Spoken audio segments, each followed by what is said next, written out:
My wife admitted cheating on Black Friday only after I asked the right question. For the last 2.5 years, my wife and I have been married. This is our second marriage, which is a milestone for both of us.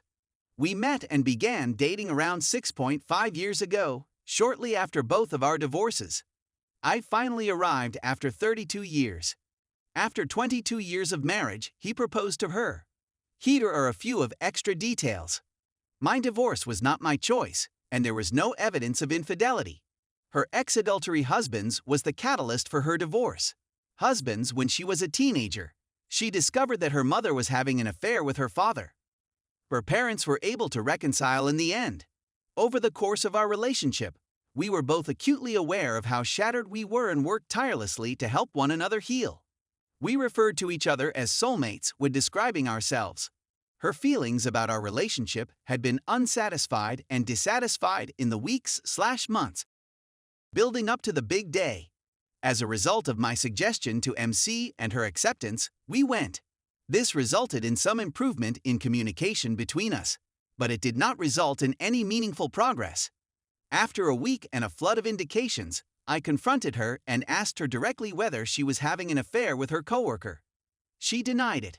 She acknowledged her feelings for him and professed her love for him. According to her, she's never really considered quitting her connection with AP before. She has misled me into believing in restoration, while seeming to be suffering and befuddled herself. That is, until a few days ago, when I finally asked the right question, is AP afraid that she could leave him? She had no option but to decline the offer. He had never been like that before. That's all there is to it. It seems like she is being defiant in any manner. All of the heavy lifting will have to be carried out by me. If I hadn't asked the right questions, I wouldn't have learned a thing about the situation. I had never clue she was capable of being so dishonest, and it has caused me to really question our whole relationship. For the most of the time, I've been drowning emotionally. I had hoped for restoration since it would provide me with something to strive towards. That ray of optimism has been extinguished.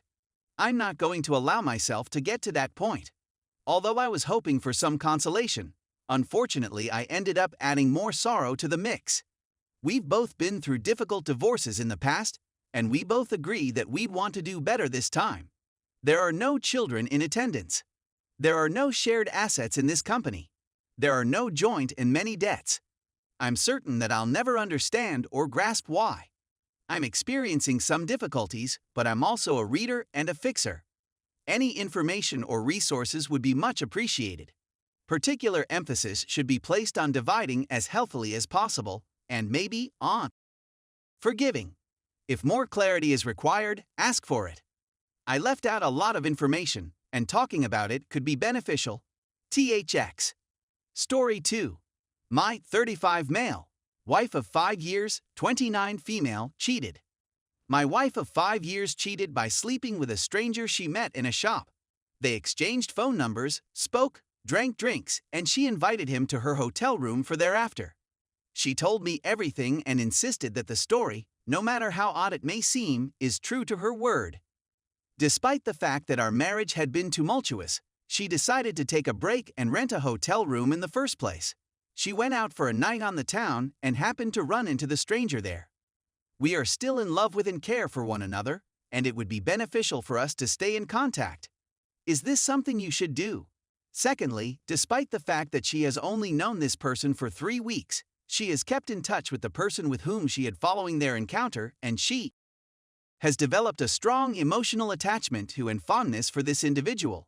It was love at first sight, she says of the experience. She tells me she still cares about me. She has now moved out and is living on her own for the first time. As part of our agreement, I told her that she could not be in a relationship with, or have any open communication with, the person who had cheated on me while we were friends in any way. She is finding this a difficult request, not only because she does not want to end our relationship, but also because she has formed a close attachment with her male equivalent of mistress during her 3-week-old meetings. Is this a proper request for assistance? To make things a little easier on myself, I'm going to see a therapist to help me get through this tough moment in my life. Although I was aware that this was a bad idea, I was shocked by her admission and further freaking audacious actions, which may have been compounded by the reality of the last 5 years of building, traveling, having a good time, and losing my once best friend in life and first true love, all of which were bringing everything to a close. I'm definitely allowing my emotions to take over in this situation. Even though the friendship would be detrimental to me in almost every manner, I can see how it would be beneficial to her in a multitude of ways. The term security blanket was used to characterize it. I also acknowledge that I have no influence over who she meets or whom she befriends at this time. Having realized she still sought a relationship with the man she had cheated on me with, I should have just discarded the possibility of us staying friends at that point. For those who are looking for more information, we don't have any children, unfortunately. The story of the meeting in a store has been questioned many times, yet she keeps repeating it. She acknowledges that the behavior was risky and unhealthy, but claims that she was in a vulnerable position as a result of her marital unhappiness when she first met the guy and accepted his phone and offered to go out for drinks with him. She also attributes some of her actions to alcohol use. This woman came into my life at a time when I was in a difficult position personally. She has played an important role in shaping who I am now, since she has assisted me in a variety of ways throughout my life. As a result, it seemed to me that one of the reasons I still wanted to be there for her after what had happened was to demonstrate my appreciation. According to what others have said, it is also likely attributable to a lack of confidence in oneself. When someone goes through a difficult time like this, I'm aware that she is more likely to have suicide thoughts and to express herself in a depressing manner, which she has done throughout this process, especially when she worried she might be homeless or otherwise in a bad situation. However, I'm beginning to realize that she, like me, will need to seek counseling in order to rehabilitate herself. There's no way she can expect me to care about her in the same way that she cares about herself. If I want to continue, I have to put myself and my mental health first, particularly at this point in my life. There have been countless instances of marital discord throughout the course of time. Verbal abuse is common on both sides, and it frequently takes the form of threats. When we have disputes, we both say some very horrible things to one another.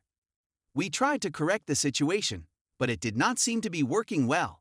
This, she says, was the driving force behind her decision to do the actions she did.